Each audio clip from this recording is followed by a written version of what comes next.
Joining me this week is Maikeru, ranked 4 on the Runescape high scores after the recent Archaeology race, and well-known YouTuber. He's created all kinds of series, including Broadcast or Bust, where he opens a bunch of clues, and if there's no broadcast, he does a giveaway. He's also known for his varied money-making guides, as well as his attempts to kill bosses at the lowest possible level. Today, we chat all about his time in Runescape, how he started playing, why he thinks the game is still going nearly 20 years after its launch, and many other in-game bits and bobs. We also chat about how creating content full-time came to be, his family's opinion on it, the archaeology race, and any preps he needs to make. There's also a whole load of other topics, and for a full list, check the description for timestamps. So join me as I head into the mind of Maikeru. Hi guys, Eddie here, and I'm joined today by the man, the myth, the microwave, Maikeru. How are you doing? I'm doing great, thank you. How are you? Not too bad, my man. It's so warm outside though, and I've got the lights on it here. It is boiling. Yeah, fair. It's quite hot here as well, yeah. So let's start by finding out, where did Maikeru, the name, come from? So my name is Michael, and then Maikeru is Michael in Japanese. This is where everyone's like, "Oh, he's a weeb" or whatever. I don't watch anime or anything like that. It's just I wanted something that's my name, so it was associated with me, but also wasn't taken everywhere. Because obviously, if you try and get the name Michael on something, obviously it's always going to be taken. But Maikeru, you can typically get that, or maybe add an extra U on the end, or an extra, I don't know, letter in there somewhere. And you'll be able to get the name. So, yeah, it's just Michael in Japanese pretty much, but it's easier to grab on MMOs and things like that. Yes, as long as they're not games with higher Asian populations, I guess. Yeah, exactly right. Which, I guess, well, RuneScape, I don't know how many Asian people play RuneScape, because obviously it is a UK game, and there's so many MMOs out there focused towards the Asian market. I don't know if RuneScape's made it out there, or... Probably has. When I first made my account, it wasn't Maikeru, and I think it was about 5-6 years ago, I changed it to Maikeru 2Ks because Maikeru was taken. Then shortly before I started content creation, they done one of the things where they clear inactives names, and one of the inactives they cleared was Maikeru with just normal spelling. Yeah, so I grabbed that when they done one of the whole nukes of inactives, and then I started content creating shortly after that, so it worked out pretty well, I guess. So when did you first start playing? How many years ago was it? Oh, like 15, I think. It was about 2005. Do you remember how you got into it? Miniclip. Okay, classic. Miniclip, the site of all sites, man. It seems like everyone I've asked, it's either a friend told them about it, or they found it on Miniclip. Yeah, like fair. 90% of people. So why are you still playing 15 years later? What do you think has kept your attention for that time? Obviously the constant updates is a big thing. So you're always getting new content that you can explore and stuff. Obviously there's times where there is dry spots, but there's always new content coming out every year. And I think that keeps people interested. And then just because it is a game that is a grind fest, there's so much self-achievement. Yeah. Because you can go for logs, you can go for titles, you can go for 5.6, you can go for all of these random things. And then that keeps you busy. Then on top of all of that, probably the community at this point, now that we've established a community within my streams and YouTube and stuff, it's really cool to just be able to interact with those people on a daily basis and just know that when I go live, I can chill with people and have fun, and it's very, very friendly for sure. Yeah, you've got your regulars that you chat to and you actually get to know a bit. And I mean, I guess stuff like Runefest obviously brings that even closer. Yeah, for sure. Yeah. So how many have you been to? How many Runefests? 3. I was going to go this year, obviously, but it's cancelled, sadly. So I've been to 3 in total. Have you got a favourite? The newest one, probably. just because I knew more people. So every year I go, it's like I know more and more of the content creators. I know more and more of like, I don't know, just people in the community, JMod, stuff like that as well. So it's just every time I've gone, I've been able to speak to more and more people, and it's been great. Just a larger group of friends ever Yeah, growing. yeah, exactly. Have you got a favourite interaction that you've had with a JMod, either at Runefest or have you done any player visits as well? Yeah, we done one, me, Spider Mash, Wazzy, Ravlar, and Cash Stack. We all went to the Jagexs HQ, and that was probably my favorite experience because you got to speak to the J mods just in like a chill and personal level, and they were so passionate to show you their own projects and stuff. And most of them has come out now, like when Ramen was working on tweaking AOD, and when Shogun was doing the Ripper Demon Pet, all of these different random things. Like they were showcasing it and talking about it, and then it was all about Anachronia and archaeology. And I was able to see all of these cool passion projects, and it showed that they had a lot of passion for the game, and you could just talk to them about the game, and they just all seem like good people, and they actually care about the game, which is cool. You don't see that in everywhere, right? Yeah, it actually, I guess, well, puts a face to the name and makes you realise like the actual people behind everything that's going on in the game. Yeah, exactly that. So, would you say you got a favourite memory over the years? Something that like comes back to you at any point? Um, well, like just from the game in Just from like general. in the game in general, yeah. Either like a favourite period of time while you were playing, like, or a certain activity you like doing. That's so difficult. Mostly the archaeology race now, probably. That was the most insane, like 2.5 weeks of my life. Just Yes. yeah, not only when it come to obviously the actual race itself, but streaming it all. I was doing like 10-hour streams every day alongside like 20 to 22-hour days on the game. So it was just insane the amount of people that were tuning into the race and like talking about it and the hype that was generated by it. And then obviously just the enjoyment of a new skill tied in with all of that. It was nuts. Well, yeah, because the RS3 Twitch directory was like 7K viewers plus for a few days on a row, and it's normally well at max half of that. So it's Yeah, crazy how much exactly. attention it sort of actually brought to the game. Yeah, I think the highest my viewer count went up to on the archaeology race was when the first 200m Matic came into the game. And I think I got up to like 5,500 viewers at one point or something. And it's just to think there's that many people in my channel, like that, it's just crazy, right? And it was just cool to talk to people about everything. And I was talking to the person who was selling the Matic, and the first one ended up going for 29 bill. And like it was crazy just thinking that someone spent that much on the Matic, and I was just all nuts in general. So had you done much preparation for the archaeology race, or were you just gonna kind of go in and see how you went, or did you have like an expectation of I'm gonna try and get front page or Yeah, anything like that was the goal. Front page was the goal, and I prepped a decent amount. I prepped probably a bit too much when it came to porters and stuff. But as soon as they announced it was a gathering skill, I started buying chins, and then they announced chins worked with it. So I got all of my chins for like 400 mil, and then I had like 4.5 bill worth of chins because they that? rocketed up. Yeah. So I saved a lot of money there, which was really nice. And the porters as well, I got all my energy when it was like 200 odd each, and then it went all the way up to like 800. So I managed to prep well, and I got it in early, which is good. And I just saved money from like clue scrolls and stuff, and then it went well. Got number 4, which was obviously much better than my expectations, and super happy with how everything went. And you'll be there for whoever knows how long, I guess, really. Yeah, probably what, like 3-4 years again. So, did you do any like IRL preparation, like in terms of getting food and stuff ready, or like a truck of Monster waiting for you outside, anything like that?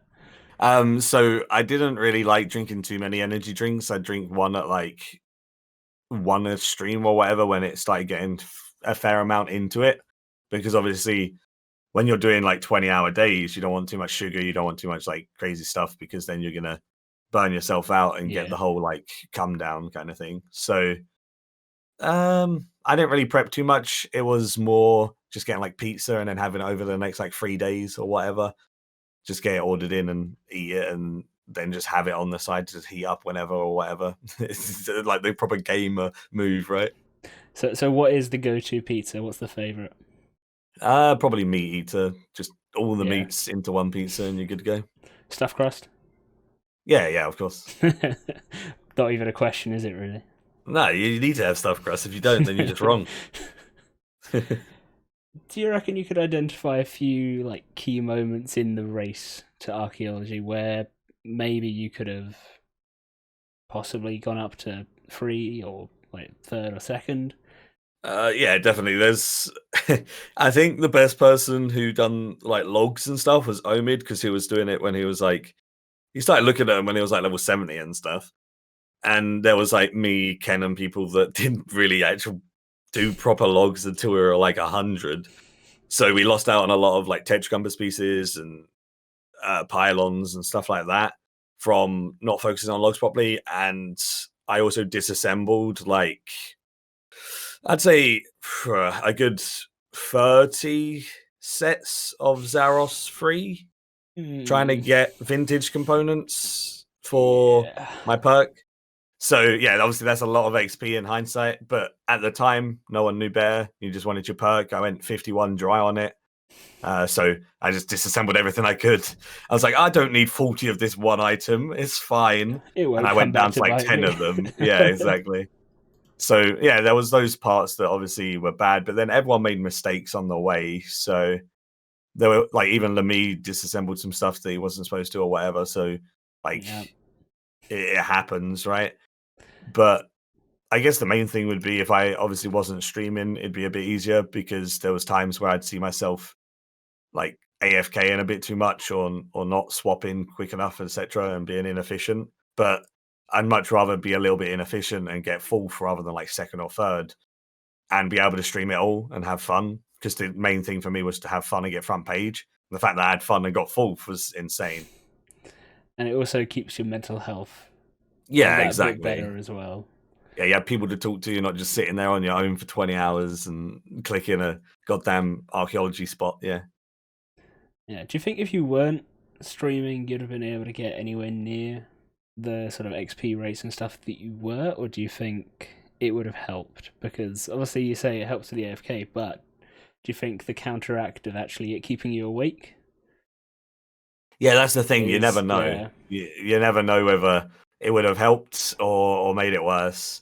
I feel like Omid and Ken took a couple of days when they were like cape boosting and stuff. And I think that would have probably been useful if I took a day off and spent it all just cape boosting, because then at the time we didn't know you could hold down both of the keybinds. So we were constantly swapping our capes and stuff. So there was times where I'd be standing there for 10 seconds without cape boosting. Like, that was the biggest XP loss whenever I was trying to cape boost on stream, and I'd forget. So I think if I maybe took a bit of time off then it would help me, because the 2nd, 3rd, and 4th place, we were all an hour within each other. Yeah, because Omid got it, then Lee got it, then like 20 minutes later Omid got it, then like 25 minutes later I got it. So if I did an AFK for those 10 seconds each time, I could have got it. But then at the same time, if I didn't have people to interact with, would I have been more sleepy? Probably. So all in all, I'm super happy with how I done, and I'm not going to make excuses for anything. Everyone done amazingly, and I'm over the moon with the spot I got, right? I mean, you also managed to put out a video mid, like, racing as well. I don't know how you'd managed to have the time to put that together, man. Like, I know editing and it takes time. I'm very impressed. Thanks. I'll do what you got to do, right? It was semi AFK skills, so it wasn't so bad. So, how do you think the skill's done in terms of bringing players back to the game, or bringing in new players as well? I'm not sure about new players. I don't know how many new players would actually be, interested in archaeology, like just that to bring them to the game. Yeah. But people coming back, what was it? It was like 60,000 people were online on the release of Archaeology, which is like over twice as much as what we would normally have. Obviously, COVID and the whole isolation situation kind of made that a bit more prominent as well. Yes. But definitely, it was really, really good. And it seems like the Twitch directory, especially, has benefited from more people coming back to the game or more people participating in watching the race and stuff, because a lot of people within the category, including myself, have definitely benefited in terms of view accounts, even now, even a month and a half later than the race. My view account's probably like twice as much as what I used to get on Twitch. And like, I guess that shows that it's grown, at least the Twitch community, if not the game itself. Yeah, I mean, obviously with double XP just having passed, that's kept quite a few of the people that came back as well. I mean, as much negative sort of press as it's had for being, you know, a bit too frequent, and to be fair, it has only been 2 and a bit months, it was still a good move, I think. It was a good move on Jagexs' part to keep people here. They had fun with their archaeology. They're like, hey, you need like 96 Herblore to go do your PVM. You made money with archaeology. All right, here's a double XP weekend kind of thing, right? So it's really helped the people that have come back to the game to get back on their feet, which I think is very, very good. I just hope they don't do 4 double XPs this year. If they do like some summer events instead. Yeah. Winter weekends, summer weekends, stuff like that. And then when the amnesty period of the 6 months of archaeology is over, then they do a double XP, and that'll be like the last double XP this year in like 5 months' time. Yeah, I think that'd be perfect. And then maybe they could do a double XP at the start of next year, right? Yeah, I mean, last year they did one as soon as 120 Herb and Farming came out, which I'm not sure was I don't know, that was an interesting idea.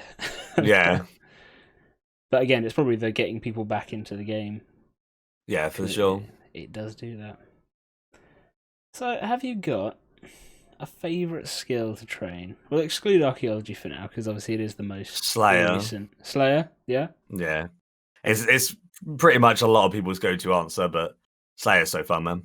And a favourite mob? Edamu, probably. Do you remember your first 99? Yes, it was fletching in like 2007. Then I was like, this cape isn't trimmed. So I went and got cooking. And I was like, well, these aren't real 99s. Fletching and cooking, everyone has them. So I ended up getting woodcutting, and I rocked the woodcutting cape for years and years after that. And then what was the final 99 before maxing for the first time? Dungeoneering. Okay. Do you know like any reason why? Just you never got I don't like Dungeoneering, yeah. Dungeoneering is like Marmite or Vegemite or whatever, right? It's you either love it or you hate it, and I enjoy it with friends. That's quite fun. So what I would do for Dungeoneering was I would do dailies and just do 2 floors with friends every day. And that was pretty much my whole Dungeoneering. Sinkholes as well, obviously. Yeah, sinkholes didn't contribute to the daily progress like they do now, though. Oh, okay, yeah. So I'd do sinkholes sometimes, but I'd always do my daily kind of thing. So that's why it was like the last one, because I got 120 at a decent rate. But then 120 to 200 mil was literally just do a daily. Wait, not 200 mil, sorry. Yeah. It wasn't my last 200 mil, I meant 99. I got 80 quick, and then I went and got 99 with just dailies. That's a question as well, then. What was the last 200 mil? Archaeology? I mean, excluding, like... I got a couple at the same time, but I think the last one that I got prepared was prayer or construction. Okay. Probably quite common, I would imagine, especially construction. Yeah, so prayer I'd done mostly with Vias, but then I already had like 200 mil fire making, I had 200 mil farming, I had 200 mil combats. So I was literally only training prayer at Vias if I went there. So I ended up just doing the last of my prayer with Frost Dragon Bones on a gilded altar, and I would do 1 hour of construction a day because no one likes construction. So I didn't want to sit there for like 5 hours and destroy my hand. I just done an hour a day, so it took a while to get that one to 200 mil as well. destroy the hand, destroy the mouse. PC hardware doesn't Yeah, like exactly. construction. Yeah. I've actually only destroyed my mouse once doing RuneScape, and it wasn't even construction. It was thieving. Right. Okay. Dwarf Traders was just spam click, and I would just spam click my mouse in the same spot because obviously you would have all of the buffs that made it so you didn't get caught too much. And that was before safecrack and all of that. So that destroyed my mouse, and the left click literally just broke. It snapped. And since then, I always put on mouse keys, and I'd use number 5 on my numpad because I didn't want to break any more mouses. Yeah. Any keyboards yet, or not? No, keyboards. Well, not from RuneScape itself. I've spilt blackcurrant on a keyboard while playing RuneScape, and then that broke it. But I haven't actually broke a keyboard via RuneScape itself. That was just me being an idiot. Are you much into your quests? Have you got a favourite? I'm not huge into like lore and stuff personally, really, but favorite quest probably would be Wild Wakes. Yeah, it's a big quest, so It's really useful, Yeah. and it's just enjoyable fighting all of the different bosses that you get to, and as annoying as they are, the giant boulders and stuff that you have to dodge and things like that. It's just a fun quest all around, even if you're not big into lore. Plus, it gives you, death swiftness, sunshine. It's just amazing. Yeah, and crazy XP lamps, from what I remember as well. You get exactly. Lamps, yeah. What about a favorite NPC in the game? Any character that you particularly identify with? Oh, I'm not 100% sure, really, on NPCs. I quite like Zanuck because they've had about 1 billion graphical reworks. It's really funny to see them go through when you're doing like the quest lines. They change every time. Yep. Other than that, I don't think I have anyone in particular, but I think Zanuck's a funny one. I do enjoy seeing all of the models that she has to offer. Changes.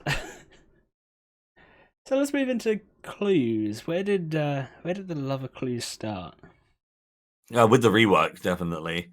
Clues before the rework was fun, and I'd do them here and there. But when the rework was announced, it was like, I need to continue to do this. And then I probably would have got bored if it wasn't for things like the Globetrotter outfit and all of those cool things that they introduced to make it really quick and efficient and fun to do.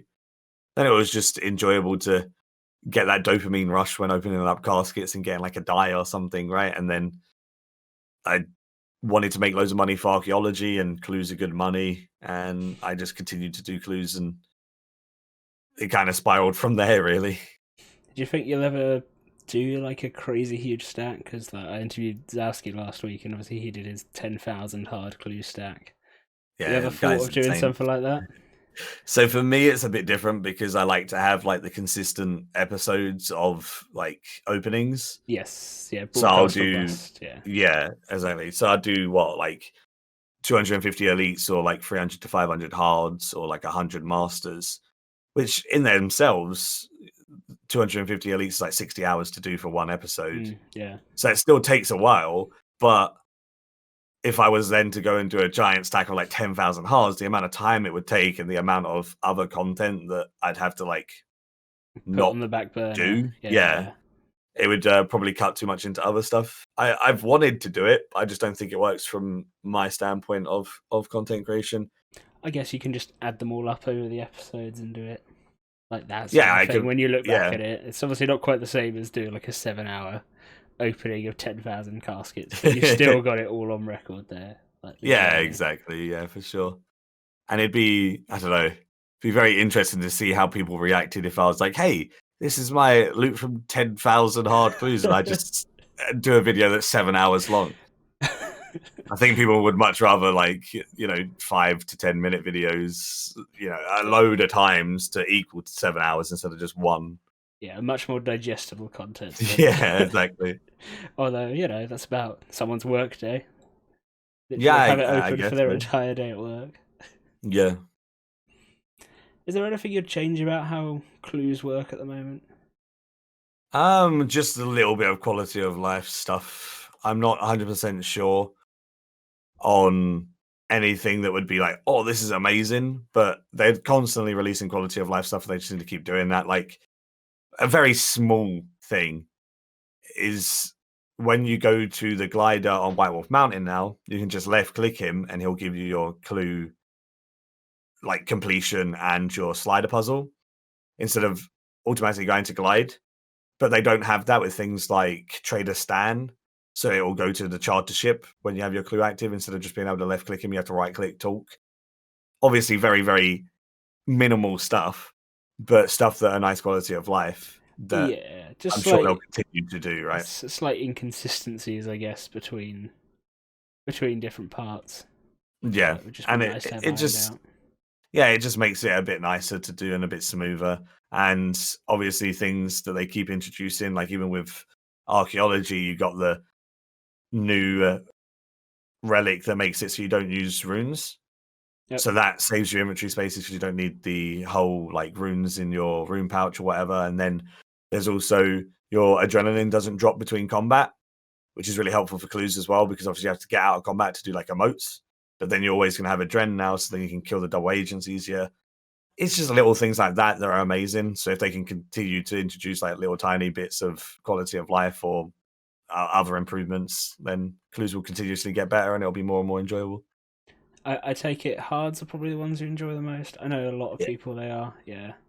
Yeah, hards are my favorite, and then masters are my all-time favorite. But obviously, you can't farm masters really. You can get them from other clues and get them from Tetras, but you can't really farm Tetras forever, right? No, I mean, how many Tetras have you completed across both your accounts? About 125 or something. Okay, it's not bad. And you Yeah, got but most of that's on my main though. was it just the one Matic from them? Because I know you got Yeah, and it was on my hardcore Iron Man. Yeah, and you got insanely lucky on the big game hunter as well, didn't you? Yeah, so my main didn't get any Dragomatics. He's done like 110. My Iron Man got big game hunter, first kill Dragomatic, and fourth Tetracompass Dragomatic. So he has his time and space very easily. Yeah. What do you think about RuneScape has kept it going for 20 years? Honestly, I'm not even sure. The community obviously is like a diehard fan community as well. Even though there's some newer people coming in here and there, most of the people either returning players, like from a long time ago, or just people coming and going frequently with like new updates and stuff. So I think it's the core player base that's kept it going, because there's always been at least, the 20,000 people that are playing at any given time. Sometimes it can go up to more than that, like 60K with the archaeology, but for the most part, you've always got that diehard fan base. Yeah. So they're always getting enough money for them to continuously give updates, and then they'll get their spike in players with the update. It'll go down. They'll release a new update. It'll get a spike. So I think it's because it's got constant updates and then just a diehard player base. So do you reckon they're going to be able to keep to their schedule mostly? With obviously I doubt crazy disruption. Like, yeah, it's hard to say how much it's going to change something like a game studio. Yeah, because they also had to delay archaeology and stuff as well, right? So because they delayed archaeology in general, I feel like they're not going to be able to get Gold Wars Dungeon 3 out in summer. It'll be delayed as well. I really hope that they do get Gold Wars Dungeon 3 out in the summer, because now that they've done the double XP and archaeology and stuff, people now want to go and have fun with their, new potions from Herbal or something, and have their relics and stuff from archaeology, their new tier 92, their Inquisitor staves. They want to give it a new challenge, right? So if they released Gold Wars Dungeon 3, even if it's just the 4 bosses on the outside, and then the middle boss like 2 months later, that would keep people entertained again, because then they have new PVM content. We haven't had new PVM content in a while. So I hope they can, but I don't think they will be able to stick to it. Well, the last stuff was ED3, wasn't it? Which is now over a year ago. So yeah, and then people say like elite dungeons are not technically, proper PVM content. So the last thing that people sometimes warrant as like an actual big boss kind of thing was Solak, and that was like 2 years ago, right? Yep. Yeah, and then the last solo boss is even further, unless Yeah, you're exactly. insane and can try Solak solo. Yeah, good luck with that. So speaking of PVM, have you got a favourite boss? I have a couple of favorite bosses in terms of like intro boss / like high end boss / group, etc. So I guess I'll just say them, right? Yeah, no, yeah. When it comes to like intro bosses, I think QBD and Vindicta do it perfectly. So they're like, if anyone's like, how should I get into PVM now that I've got my overloads or whatever? It's always like, go do QBD because it teaches you when to phase and how to do that effectively. Because obviously you have to click the pillars. Then there's the firewalls that it teaches you how to like manipulate it, so you don't even take any damage, and you're doing your ticks right. Then there's Vindicta that teaches you how to shield swap. You can devotion on Vindicta as well, which is super helpful. So it's teaching you some defensives. Also, once you've got Vindicta down, it's just a DPS dummy, so it's probably the best place to learn a proper rotation. Yeah, that's So what I've been doing recently. I've been trying to get my PB down. It was exactly. It's so good, man. It was 115. It's now 58. So Hey, I've broken that minute barrier. Yeah, and that's perfect because it shows that you've got 17 seconds quicker at Vindicta, which is a big percentage. And then you can carry that, what you've learned from Vindicta, into harder bosses. And the quicker you kill the harder bosses, easier they are as well, right? Because the less damage they deal to you, etc. Yes. So it's one of the best bosses in Gateway and for like a DPS dummy. So I do say those are like definitely top tier. And if we're talking about like from an enjoyment standpoint, Rax is probably my favorite solo boss, just because Rax is so unique. Obviously, it changes whatever paths are open, whatever path you take. And I feel like, having to adapt your strategy to each path and things is really enjoyable, and to look out for mirror backs, or, if there's no mirror backs, you can easily do your darkness path now, and it only takes one charge, and it's nice and chill. Have you got a favorite path at Rax? It used to be path 1 during 1-2. Yeah. Or 1-3, doesn't matter. But now that they've made it so the darkness path only takes 1 charge, darkness is probably my favorite when it's 2-3, not when there's minions. It's just so speedy. Yeah, you just you just take the darkness path, let it hit it once, get like consistent just over 3-minute kills while not really doing anything too crazy. And it's super relaxing, in my opinion. So I think that's my favorite path now. It's kind of crazy because it used to be my least favorite. all that came from that tiny little change. Yeah, exactly. Yeah. But it was so annoying. But at the time of Araxel release, people had much worse gear. So at that time, having it have 2 charges and taking like 6 minutes, 7 minutes to kill was pretty average. But now that we've got the tier 92s and everything, taking 6 minutes for a kill is not fun on Rax. When you have good gear, you want to get your 3-minute kills. But now you can do that with Darkness Path, and it's great. If we move, your group boss. Sorry. Yeah. Sorry, I was just going to say. No worries. I have a lot of bosses that I enjoy. My bad. You do so many boss masses. I'm interested to find out which your favorite is. But the group boss isn't anything that I can actually mass. That's my favorite, and it's Yaka. Okay. I used to teach Yakamaru in my Discord I taught it for a good 6 months or so, and it was super enjoyable. Help people get their comp cape when it was a requirement for that before the rework and stuff. I have like 1,200 Yaka kills or something, a decent amount, and it's probably my favorite boss just because there's so many roles to it, and everyone has to kind of like pull their weight. And the fact that even if you're CPR and it's a very easy roll, if you don't CPR the person, they're going to die kind of thing. So I think Yaka's my favorite just because of how much rolls and intricacies it has in its fight. All the teamwork actually needed to successfully take it down. Yeah. Unless you're Lucario and want to take 4 hours for a solo kill. Yeah, he's absolutely insane, man.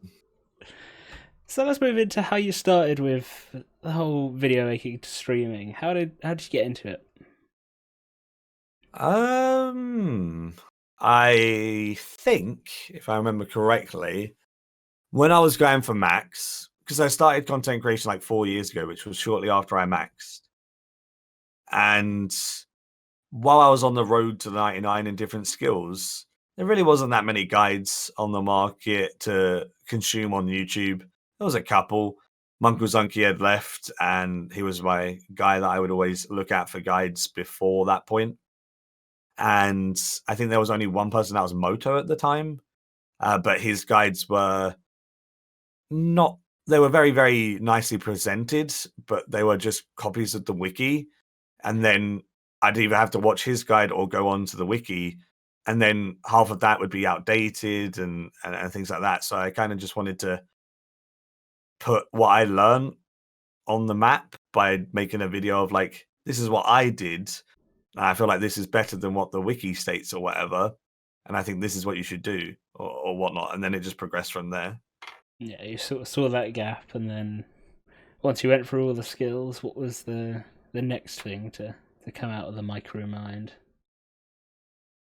I think it was just doing like loot videos and stuff. I think I had a loot from X series where people would vote on whatever I would do a loot video on.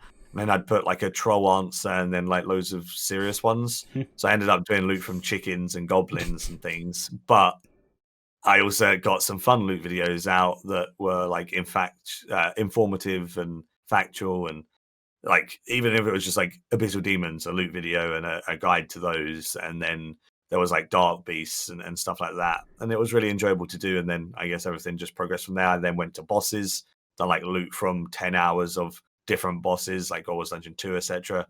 And it was just fun to showcase all the loot from stuff because, again, at that time, Munkelzunky used to do all his loot videos and all his stuff, but there was no one really doing that thing. So it was cool to kind of fill in that little bit of a void at the time.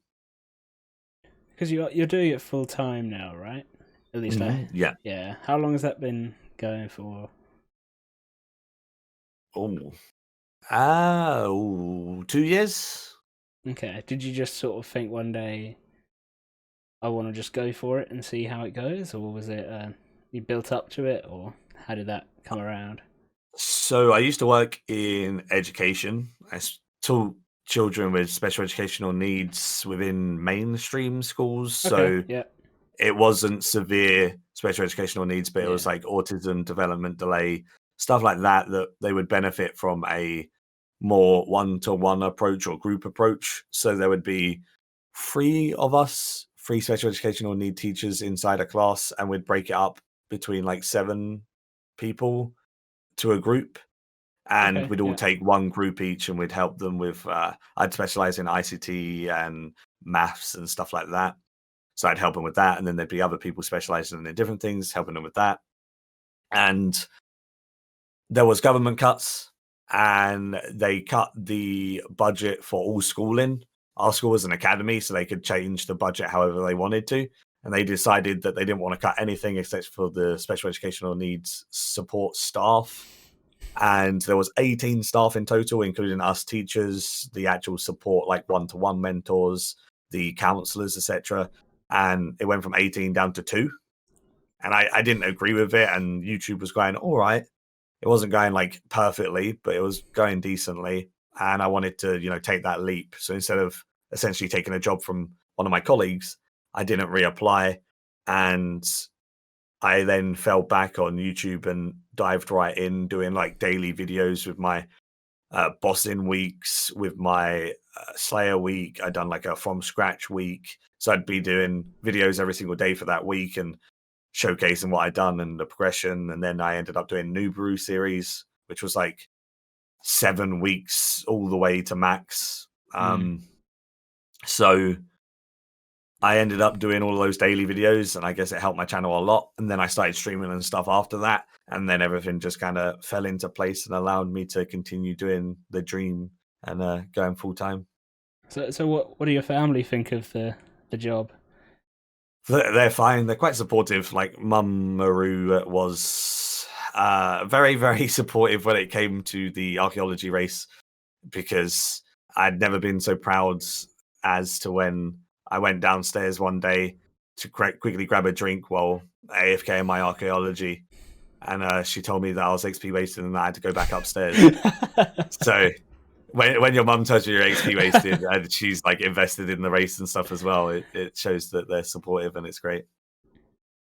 Do you reckon they fully understand it, or it's still a bit alien? My mum understands it a bit more than my dad, because my mum would tune into some streams here and there, and she like has better Twitch TV and stuff now because I've downloaded it on her computer, so she understands some of the memes in chat and like the emotes and stuff, and she sees them. But my dad, on the other hand, doesn't really tune into many streams and stuff. He just knows that people watch me online and I play a game. So for him, it's just like, oh, that's cool. It's nice to hear that you're enjoying yourself, you're having fun playing your game, and people are watching. But my mum kind of understands it a bit more, but she doesn't play the game or anything. She just kind of understands how content creation works. Yeah, she gets where the money comes from. Yeah, exactly. Yeah. How it's sustainable, I suppose. She was very skeptical at the start, but then after things started getting better and better, then she supported me even at the start, but she was skeptical, like, you may have to do something else if it doesn't work out kind of thing.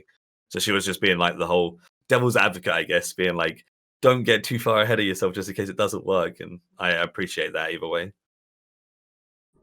So how do you manage your time? Because obviously it seems like there's a video every couple of days, there's streams every day. Have you got like a set schedule you try to sort of stick to, or is it a bit of a sort of loose kind of as stuff comes out, you go for it? For the most part, it's stream schedule is the biggest thing. So I try and go live between 6 and 7 my time, which is obviously British time. So server time's either on that or an hour behind. Yeah. So I'll go live within that window pretty much every time I go live. I try and stream 6 days a week at the moment. I do take one off just for some like family time or for some catching up on editing, because believe it or not, I do fall behind on editing sometimes. But it's one of those things where I'll just live to work nowadays, I guess, which is not a bad thing because my work is super fun, but I definitely have minimal time for other stuff. I do make sure I have time before the whole COVID stuff. I'd go outdoors and play Pokemon Go with friends and get outside and get some sunshine, get some exercise. Recently, for the last like 2 months, not so much, but obviously it's starting to loosen up a little bit again, so I'll go get back into that routine, and Archaeologies over, etc. So there is exceptions, but yeah, it's kind of good to have that routine of at least doing some type of outside activity. Even though I'm still technically on my phone, it's still nice to socialize with friends, and it gives you something to talk about, gives you something to do together. Gets you some fresh air and time away from the screen. Like, sure, you're looking at your phone screen, but it still is. Yeah, so that's my schedule. I kind of try and slot in some time to get my mind free and get outside. And I also then just try and make sure that I'm streaming on time and then slotting in random stuff like some family time and editing and all of that in between everything.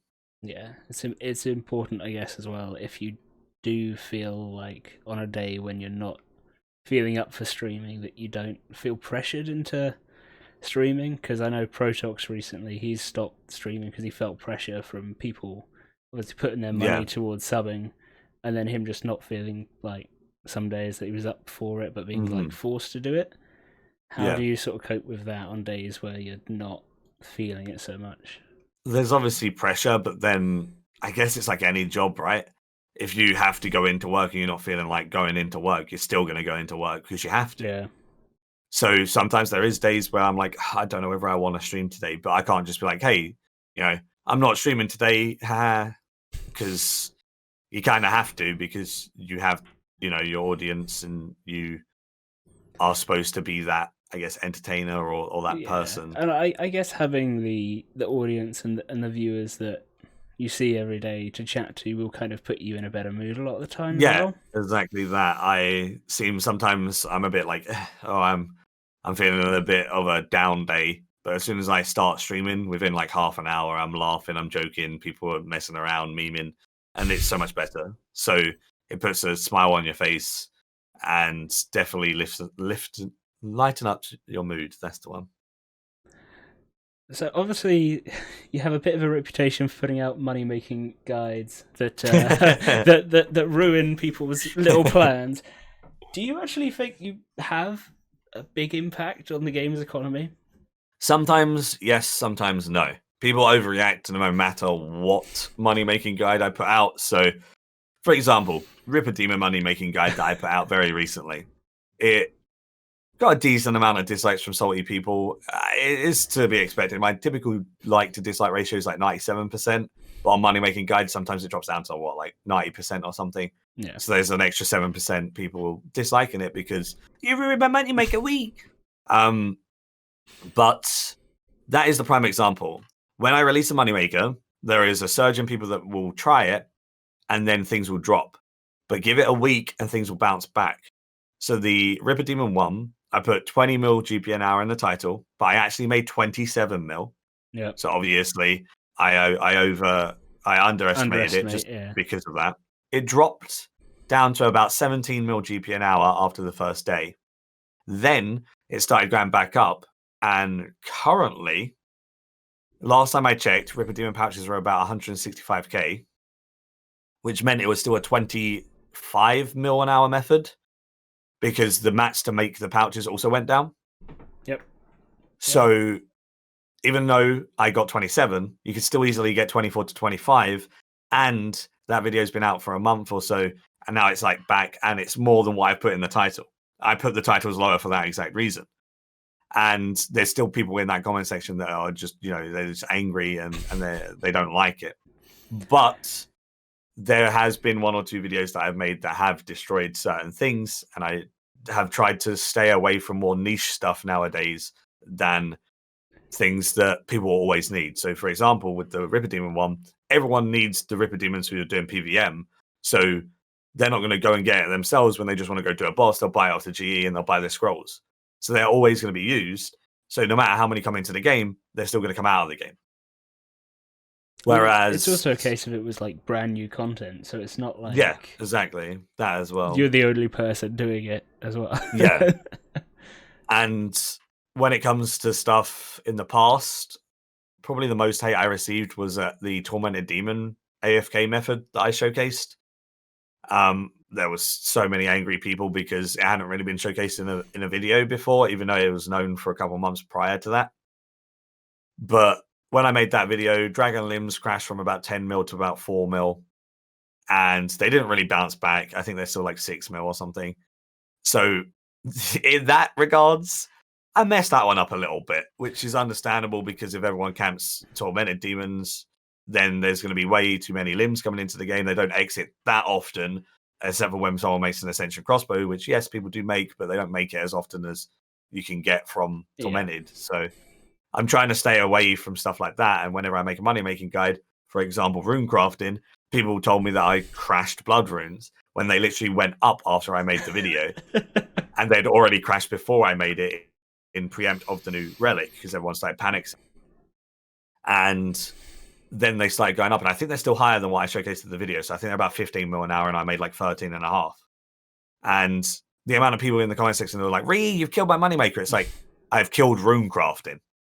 Like, I've killed this skill, apparently, right? But then it's fine. So I don't mind making moneymakers in that regards now, and I always do those, but I kind of stay away from others. Like, for example, the Steel Titan pouches into the Steel Legend scrolls before Ripper Demons were a thing.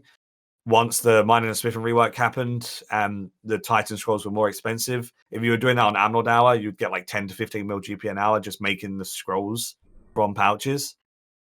And that literally requires nothing except for 99 summoning. But I wouldn't make a video on that because that isn't going to be 10 to 15 mil an hour once you made a video on it, because there's going to be way too many scrolls coming into the game that are not going to be left, and then more and more people are going to be consuming their Titans to make those rise. So something like that is hard to, I guess, bounce back compared to runecrafting. Have you got a favorite single video you've ever made? Ooh.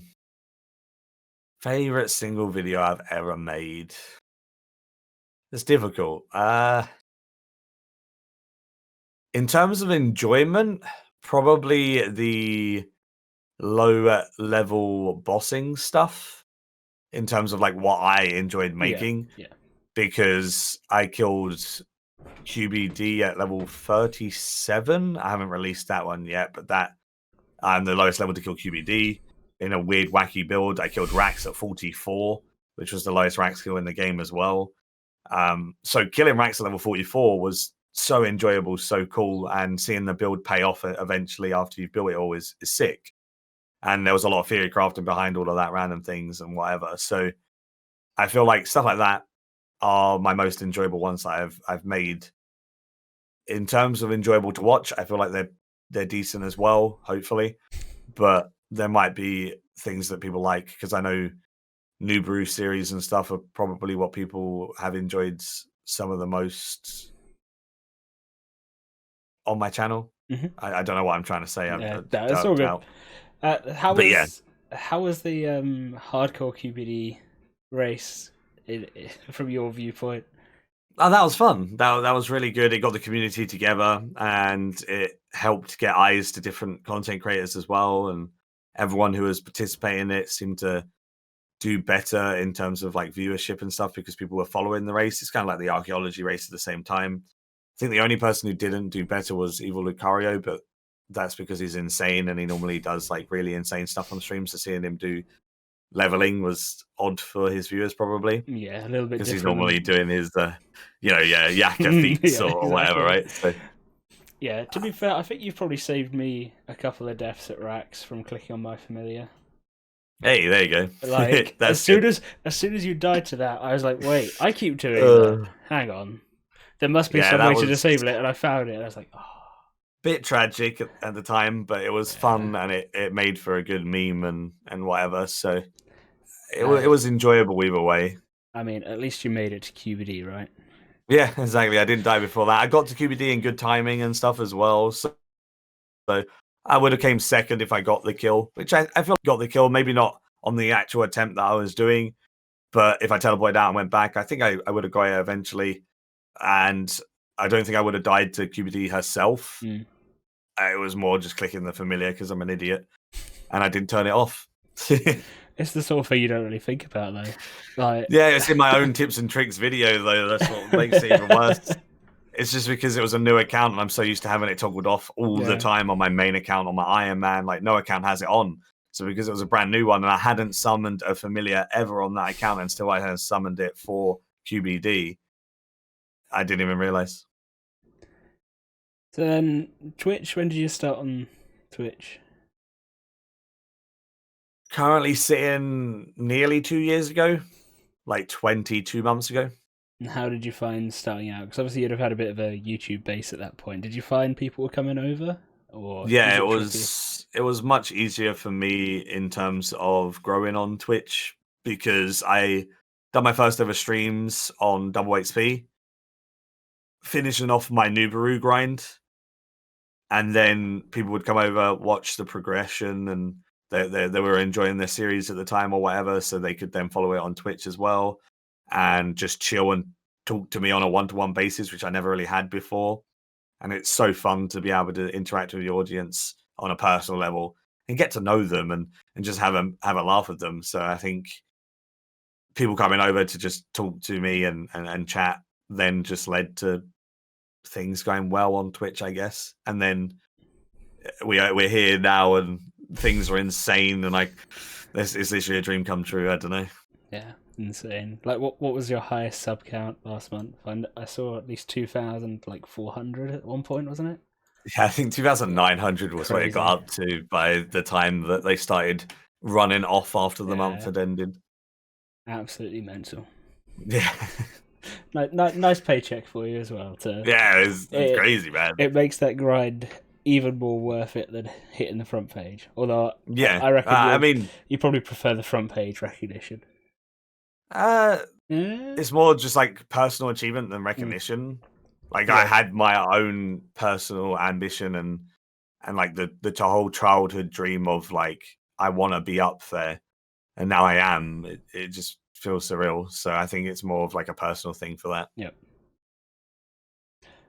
So stuff. Where did the hats come from? Actually, I've got to ask this because I don't know. When I started like properly getting into watching stuff on Twitch, I just kept seeing you with all the hats, but I've never like thought to actually ask why and where it started. When it comes to the hats, I was doing my channel point rewards because Twitch made the whole integrated reward system for watching. Yep. And I really didn't have too many rewards. We had a couple of things like putting their song to the top of the song request queue. We had a karaoke because people apparently likes to see me sing really badly. Then we didn't really have anything to fill in like the more lower point stuff. So I asked chat what they would like to see and stuff, and we just discussed loads of ideas. And chat thought it'd be funny to see me stack hats in some way with the points.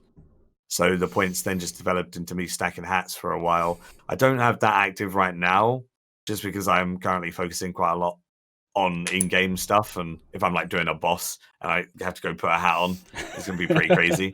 So that's kind of off at the moment. I also turned it off for the archaeology race because imagine 5,000 people in the chat all wanting you to put hats on. I can't imagine it's good for your neck either. Just yeah, exactly. Right. So that's the reason at the moment. But I did toggle it on for one part of the archaeology grind, and we got to the 40 hat stack literally like instantly. So I had to have 40 hats on my head for a while, which is fun. So I'll toggle it on here and there, and we'll just stack hats for memes. But yeah, it all came together from people's suggestions on what to do with points. Do you think you'll ever get some more hats? Could we be seeing a 60 or an 80 stack? 40 starts out in my neck, so I don't know whether it's wise to get more than 40. maybe, who knows? But they're definitely a health hazard if I have too many.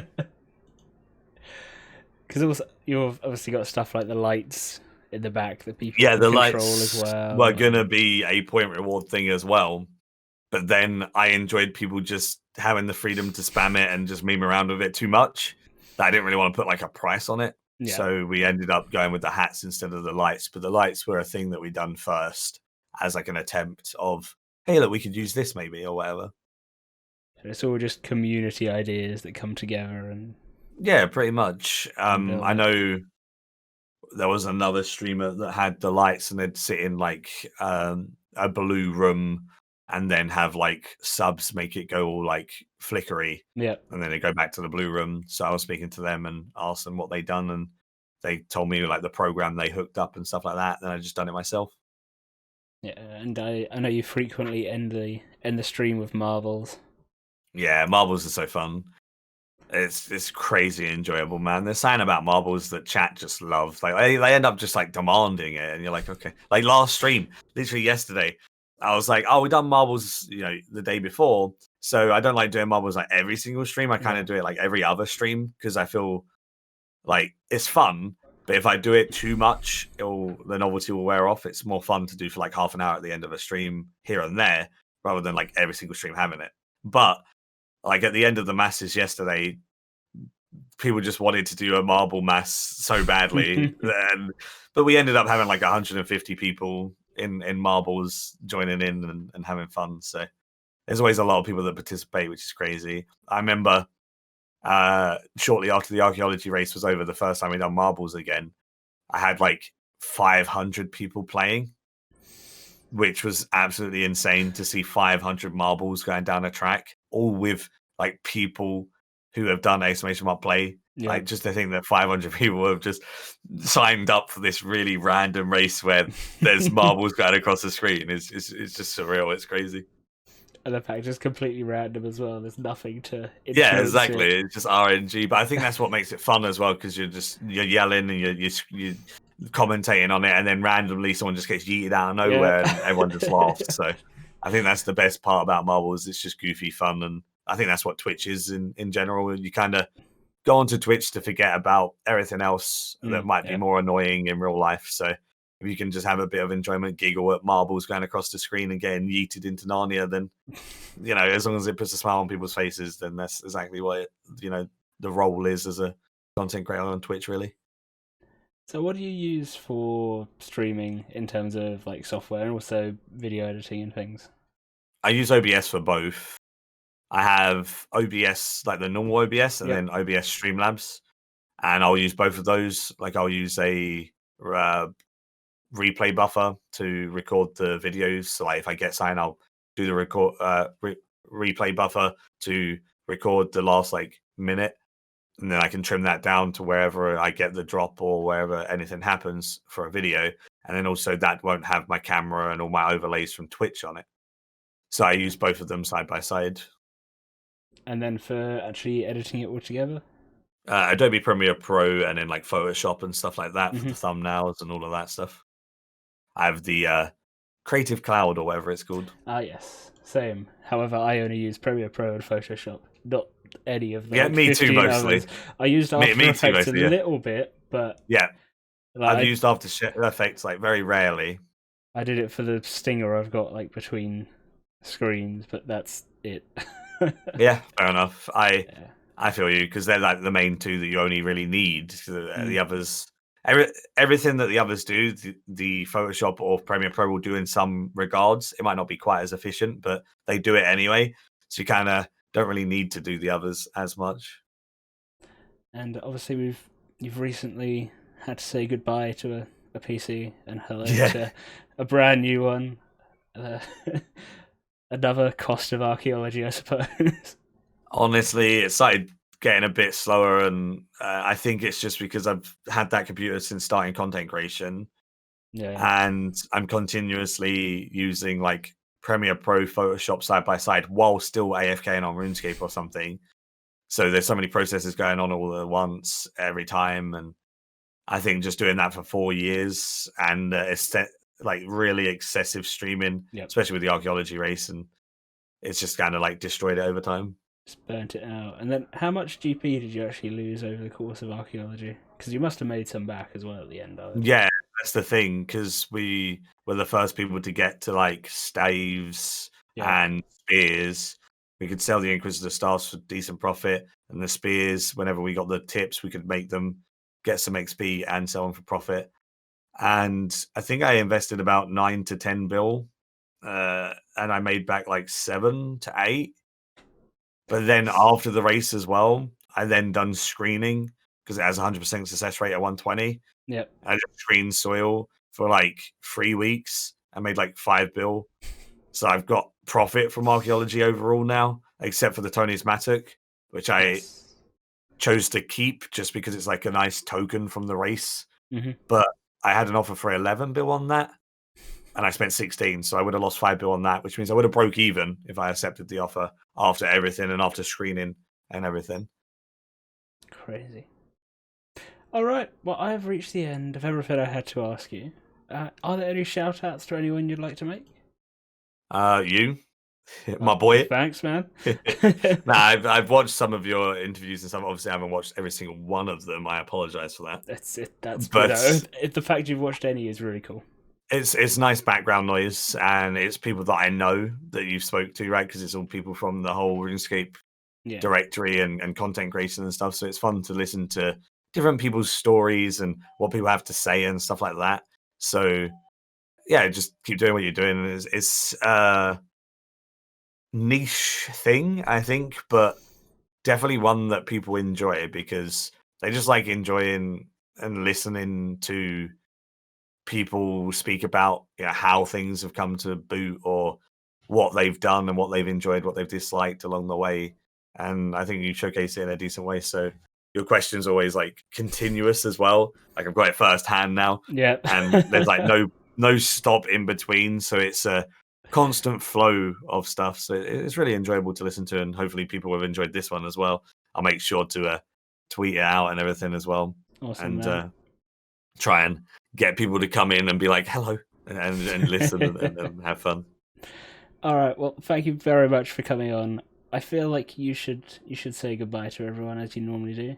So I'll let you do your outro. Oh God! Now the pressure's on. Yeah. So thank you very much for listening in. Hopefully you guys enjoyed the bombardment of questions thrown my way, and hopefully my answers were decent. And as always, until next time, see you.